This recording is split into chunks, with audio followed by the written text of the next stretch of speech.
Hello, welcome to part 6 of Nuclear Medicine Bone Scintigraphy, and this is just a very quick talk just to mention a few characteristic fracture patterns which are quite important and you really need to know about in your interpretation of bone scintigrams. So here's the first one. So this patient came with aches and pains all over their body. They had a history of inflammatory bowel disease, specifically Crohn's disease, since they were about 13 years of age, patients in their mid-30s now, and a bone scintigram was requested for unexplained bone pain all over the body and in particular around the ribs. So here we can see multiple focal areas of increased activity in various rib sites. Some of them do appear to be in a line here. Others are more random. There's also some areas of focal increased activity here in the distal femoral metaphysis, here and here, just close to the epiphysis. There are foci of markedly increased activity in both calcaneal regions. And we can also see there are some foci of increased activity here in the left femoral neck and the right proximal femoral metaphysis. So at first glance you might think, well, this is a patient with metastatic disease, but in fact this patient, when we did a SPECT CT, we noticed had multiple fractures in the ribs and other sites which had not undergone healing. So you can see here this is non-union of a rib fracture. And this is a patient who'd been on steroids all their life and had essentially suffered multiple insufficiency fractures. So you can see this pattern of multiple fractures due to a number of conditions. Something like this, prolonged long-term exposure to steroids could do it. Also, alcoholic patients can have multiple random fracture sites throughout their bodies because of recurrent falls, and they can have an appearance similar to this, and it's quite important not to mistake it for metastatic disease that has occurred on a number of occasions. So just remember, when you see multiple foci of increased activity, they're not always due to metastases, and you've got to consider there might be an underlying condition which is causing bone weakness and multiple fractures. Let's just look at a second example here. Perhaps you might say this one is a bit more obvious because the rib fractures are all in a line. Here we can see the patient also has multiple wedge compression fractures in the spine. This is a patient with oncogenic osteomalacia.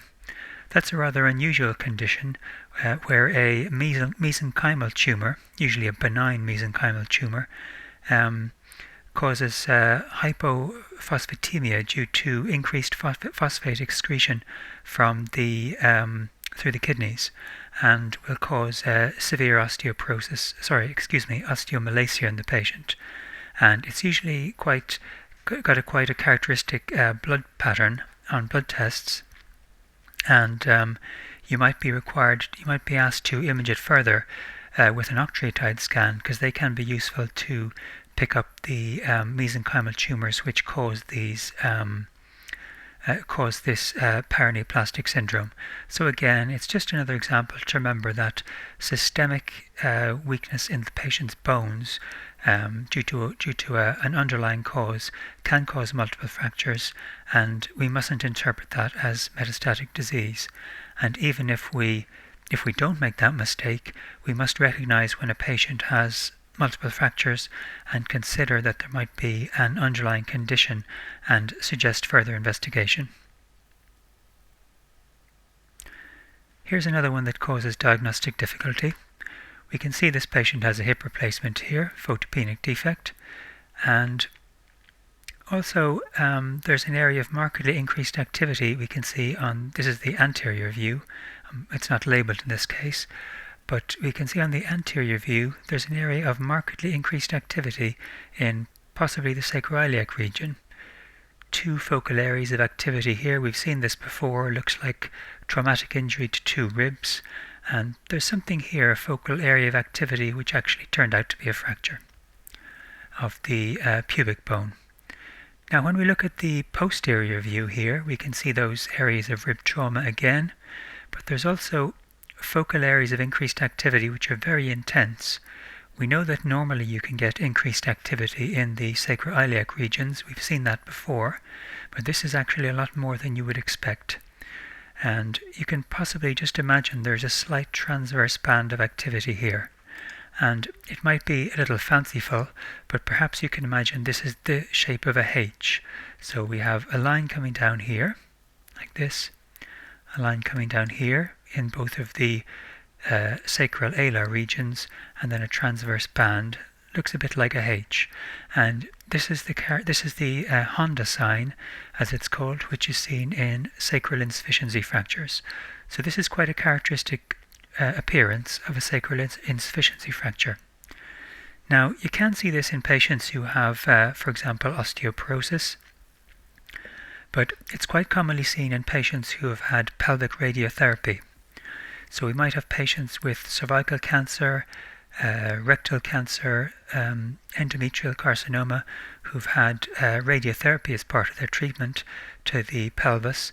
That field obviously will expose the bone as well, and it can cause structural weakness and subsequent fracture with a pattern like this. So unfortunately, what you have to make sure is that you don't see increased activity here and jump to the diagnosis of recurrent malignancy. That would be an unfortunate thing to do, because what we absolutely don't want to do is diagnose metastatic disease of bone when the patient has an insufficiency fracture. Metastatic disease of bone would mean the patient would have to be given a very poor prognosis, and also we would probably treat them with radiotherapy. If we found that the patient had a sacral insufficiency fracture, then they can be treated with bisphosphonates, occasionally with fixation or cement placement.